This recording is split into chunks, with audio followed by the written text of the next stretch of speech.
Hello, everyone. I'm speaking to you from the reflection in the black scrying mirror.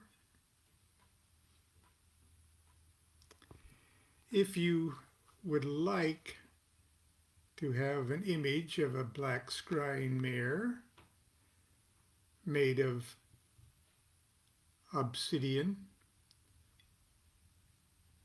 polished obsidian, if you'd like to have your own one of these images anyway, take a screenshot right now. I'll hide behind it so you won't see me.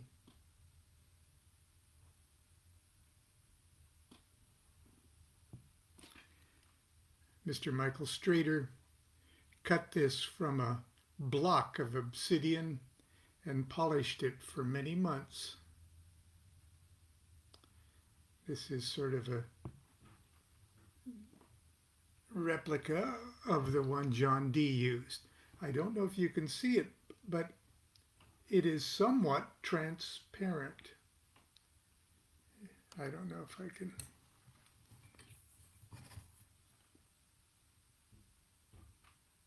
If you can see my hand behind it, you can see it's somewhat transparent. It does very strange things when you look at it under ceremonial conditions. Okay. Good Friday morning, everyone. Can you believe another bizarre week has gone past? We're almost through with book, which book is it? Book 2 of Enochian Vision Magic, and we're finishing up with all the goodies that are on the Holy Table. And we've come to the ensigns of creation. And it begins with a little epigram from a footnote to Dee's Quinti Libri Mysteriorum Vel Tertius. Of these 7 tables, characters or scutcheons, consider the words spoken in the 5th book, Anno 1583, April 2nd, how they are proper to every king and prince in their order. They are instruments of conciliation. Now remember, we're talking about that section of and that phase of Dee and Kelley's preparation to receive the Enochian system that we generally call the heptarchic phase, or the heptarchic magic system. The ensigns of creation are 7 planetary talismans designed to be positioned on the Holy Table in a circle surrounding the sigillum Deameth, or laid out in a line along the edge of the table nearest the scryer. They were to be made of purified tin, or else painted directly upon the Holy Table. Like the lamen and the Holy Table, they are instruments of conciliation. Connected to the heptarchia, planetary kings and princes in a manner that, I must confess, is not altogether clear to me. Now remember, those kings and princes of this heptarchic system were found on that table, or those 2 versions of that table that went into constructing both the lamen and the Holy Table. 5 of them are square tables containing squares filled with numbers, letters, and crosses. Two ensigns are a circle surrounded by a square. The letter B, or Pa, in the angelic language, is by far the most used letter in the ensigns. The ensigns originally displayed Latin letters. Okay, now I'm going to show you.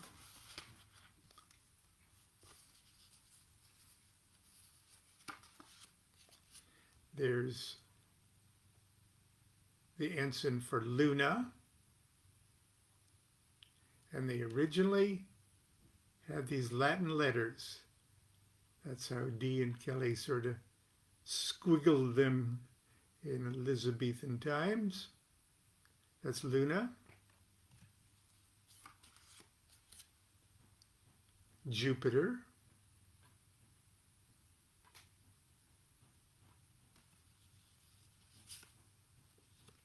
Sol.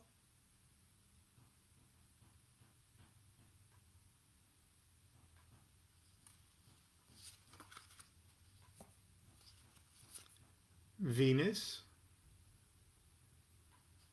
I guess I'll do that, so I'll get my finger out of the way. Venus.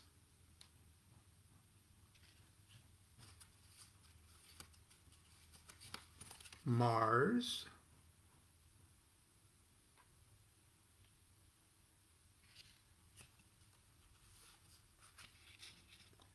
Mercury.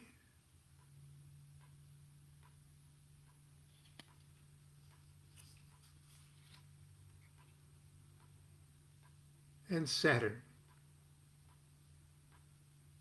Now, these images with English letters are the images that you're most likely to have available to you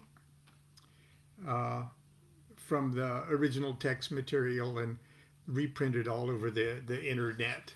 So if you've got Ensigns of Creation, that's probably what they look like.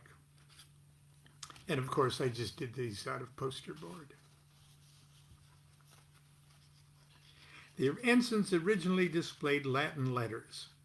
The communicating angel, however, would later insist that the Latin letters be replaced with the corresponding characters of the angelic script. See chapter 14, which is coming up. Dee was reluctant to do this, and even asked the angel if he really had to, and the angel said he must. We don't know if he ever did. It is clear that the ensigns were to be utilized ritualistically, such as being held in the magician's hand during prayers or invocations.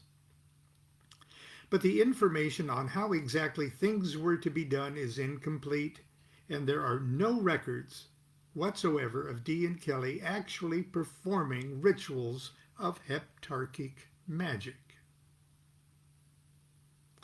Figure 52 shows the ensigns with their Latin letters and the planet, king, and prince each represents.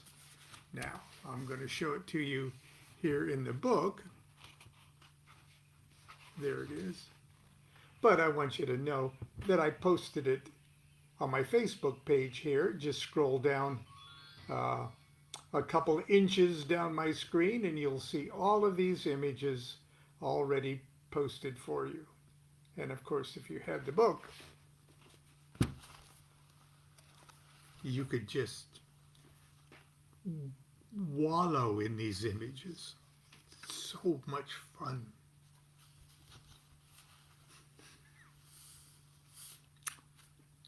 However, the ensigns remain a part of the Holy Table ensemble, and their subsequent connection to the Holy Table and the magician's own lamen make them, in my opinion, an integral component of the hierarchical current, energy current, that charges the holy ground of the Enochian Magick temple.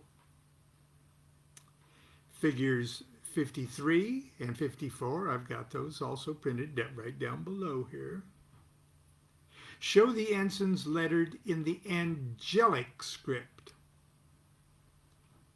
And of course, Michael Strader, our wonderful Enochian or Monday Night Magic class person, painstakingly did that himself and created the images of the versions that you see here. To my knowledge, this is the first time the ensigns have appeared in print in their correct form. As with the ring, the holy table, the lamen, and the sigillum, the ensigns can be reproduced on paper or board or whatever material is at the magician's disposal. The angels told Dee and Kelley to make them out of purified tin. And that's what we have here in the angelic script. This is Mercury.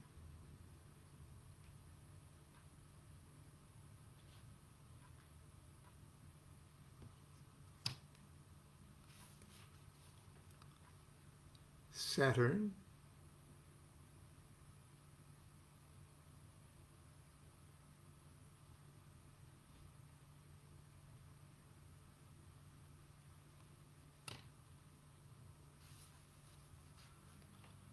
Luna.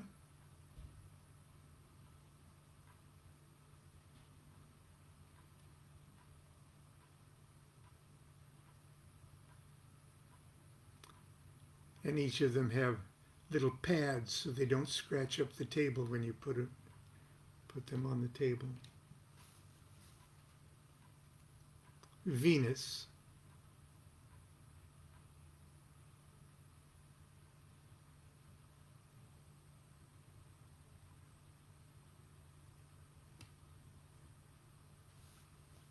Sol.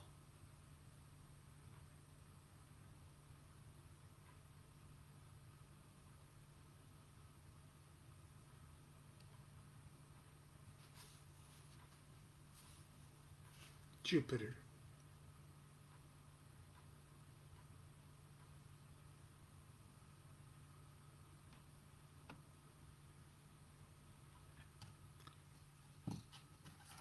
And Mars.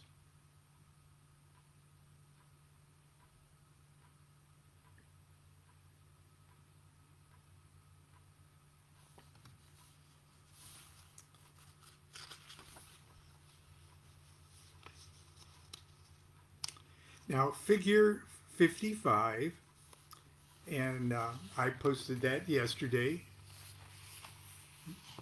This one right here. That shows the positioning. See, there's the sigillum Dei Meth. That's right in the center of the table. Then posted around these are the ensigns of creation. And if you look carefully, they're right at the points of the heptagram, or the septagram.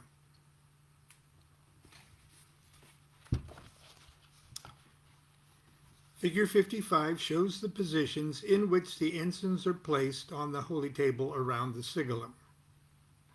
Note, they are positioned near the points of the sigillum's heptagram. The entire assembly is one big magical machine. The sigillum resting like a seven-fold multi-dimensional dynamo at the center of the holy table's swirling and churning angels and the circling ensigns of creation. The scrying stone or black mirror is placed upon the sigillum at the very heart of this magnificent instrument, like the monitor screen of a magical computer connected to the ultimate World Wide Web.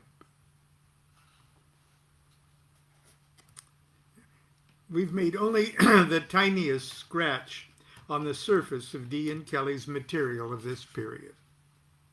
There's much more information concerning Diheptarchia Mystica available to the serious student. And I encourage the reader who feels drawn to this system to make the effort. I know it's only a matter of time before some bright magician fine-tunes, perfects, and transforms the material into a workable magical system. The focus of this book, however, is Enochian vision magic. And we must now move on to the second phase of Dee and Kelley's magical operations.